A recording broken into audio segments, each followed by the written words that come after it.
আসসালামু আলাইকুম everyone, Saima cooking হাউসে সকলকেই স্বাগতম। আজকে আমি অনেক দিন পর আপনাদের সাথে ভিডিও শেয়ার করতে চলে আসলাম। বিভিন্ন কারণে আমি শেয়ার করতে পারছিলাম না, দেশের কারণে, যার কারণে আমার একটু লেটই হয়ে গেল সবসময় বরাবরের মতো।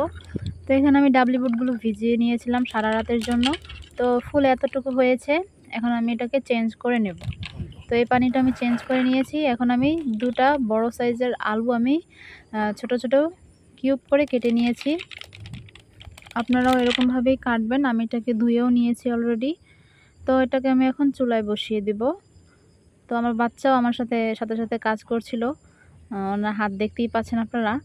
তো এই যে এখানে আমি এখন কড়াইটা বসিয়ে দিলাম চুলায়, এবং আলুটাও সাথেই দিয়ে দিব। আপনারা চাইলে পরেও অ্যাড করতে পারেন, কোনো অসুবিধা নেই। কিন্তু এখন সমস্যা হচ্ছে আবার একটা, যে আমার চুলায় দেওয়ার পর খেয়াল হলো যে এটাতে হবে না বা আটবে না। এজন্য বড় একটা কড়াইতে দিলাম, যাতে করে মানে সুন্দরভাবে সেদ্ধটা হতে পারে।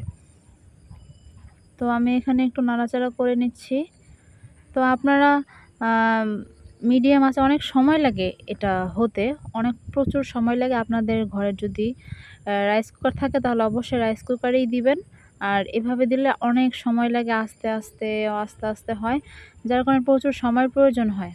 আর রাইস কুকারে দিলে মিনিমাম আপনারা ১-২ ঘন্টার মধ্যে আপনার এটা অলমোস্ট সেদ্ধ হয়ে যাবে, কিন্তু এভাবে দিলে সময় লাগবে। তো আমার এটা পানি টকবকে ফুটছিল। তো এখানে আমি দিয়ে দিব এখন নুন আর হচ্ছে হলুদের গুঁড়া। তো এই যে আমি এখানে লবণটা দিয়ে নিলাম। এখন আমি নাড়াচাড়া করে নেব। আর এখন দিয়ে দিব হলুদের গুঁড়া। তো এই যে আমি হলুদের গুঁড়াটা দিয়ে দিলাম। আমার হলুদের গুঁড়াটা পরিমাণে বেশি হয়েছিল, যার কারণে পরে আমি পানিটা একটু ফেলে দিয়েছিলাম, চেঞ্জ করে নিয়েছিলাম। তো আপনারাও মানে একটু বুঝে শুনে দিবেন। আমি বুঝতে পারি না যে হুট করে এত কালার চলে আসবে।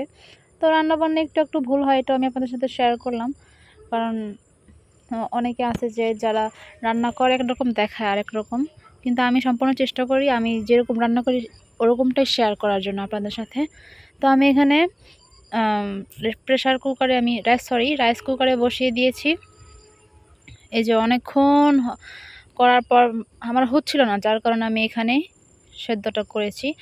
এখানে আমার বেশি সময় লাগেনি, অলমোস্ট ১ থেকে ২ ঘন্টার মতো লেগেছে। ওখানে আমার সেদ্ধ হচ্ছিলই না, যার কারণে আমি রাইস কুকারটা দিয়েছি। এখন আমি এখানে দিয়ে দিলাম প্রাণ চটপটি মশলা। তো আপনারা আপনাদের পছন্দ মতো মশলাটা অ্যাড করতে পারেন। চাইলে বাড়িতেও যদি বানিয়ে থাকেন বা আপনারা জানেন কীভাবে বানাতে হয় তাহলে ওটাও অ্যাড করতে পারেন, কোনো অসুবিধা নেই। আমি কেনাটাই দিলাম। তো আমি এখানে কোনো মশলা আমি স্পন্সর করা হয় না বা আমি করি না। তো এটা আমি যেটা মশলা ইউজ করি সেটাই আপনাদের সাথে সম্পূর্ণভাবে শেয়ার করি। তো আমি এখানে এখন ডাল ঘুটনি দিয়ে একটু ঘুটে নিচ্ছিলাম, যাতে করে একটু মানে গ্রেভিটা একটু ঘন হয় বা একটু ঝোলটা একটু ঘন হয়, এতটুকুই। তো এখন আমি করে নেব টকের পানি, মানে যে টক ছাড়া তো আর ফুচকা চটপটি জমে না। তো এখানে আমি তেঁতুল নিয়েছি। তো তেঁতুলটাকে একদম ভালো করে মানে চটকে নিতে হবে, যাতে করে দানাদার কোনো কিছু না থাকে। তো আমি এখন এটাকে ভালোভাবে চটকিয়ে ম্যাশ করে নিচ্ছি। এই যে একবারে মানে একদম সব কিছু একসাথে মানে ভালো করে চাপতে হবে। এই যে এগুলো আমি এখন ফেলে দিব, একদম চেপে আমি এটাকে ফেলে দেব। এখন আমি দিয়ে দেব পরিমাণ মতো লবণ। আপনারা লবণটা বুঝে শুনে দিবেন, যেহেতু চটপটির মধ্যে মশলাটা বা মানে আমি লবণটা দিয়েছি, এই জন্য এটাও আপনারা বুঝে শুনে দেবেন। আর আমি এখন দিয়ে দিচ্ছি লেবুটা জাস্ট ফ্লেভারের জন্য। তো আপনারা চাইলে এটা দিতেও পারেন বা স্কিপও করতে পারেন, কোনো অসুবিধা নেই। আমি এটা ফ্লেভারের জন্য দিয়েছি, কারণ লেবুর একটা ফ্লেভার খুব ভালো লাগে। আমি টেস্ট করে দেখছিলাম যে কতদূর কি মানে আমার পারফেক্ট হয়েছে নাকি, এটা দেখার জন্য। তো এখন আমি এটা ঢেলে নিচ্ছি। আপনারাও সুন্দরভাবে পরিবেশন করে খাবেন, তাহলে আপনাদেরও কাছে ভালো লাগবে। আর আপনারা দয়া করে আমার গাড়ি ঘোড়ার আওয়াজটা একটু স্কিপ করবেন। আজকে মনে হচ্ছে একটু আমি অনেকদিন পরে এসেছি, যার কারণে মনে হয় বাস আমার সাথে রাগ করেছে, এই জন্য সবাই হর্ন বাজাচ্ছে। তো তো যাই হোক, এখন আমি একটু এখানে দিয়ে দিলাম টক পানি, দিয়ে দিলাম পেঁয়াজ কুচি, দিয়ে দেব ধনিয়া পাতা কুচি, আর দিয়ে দিব কাঁচামরিচ কুচি। তো আপনারা যদি এখানে মানে চিলি ফ্লেক্সটা খেতে চান, রেড চিলি ফ্লেক্স, তাহলে সেটাও দিবেন, আপনারা আপনাদের পছন্দ অনুযায়ী দিবেন। আর এখন আমি দিয়ে দেব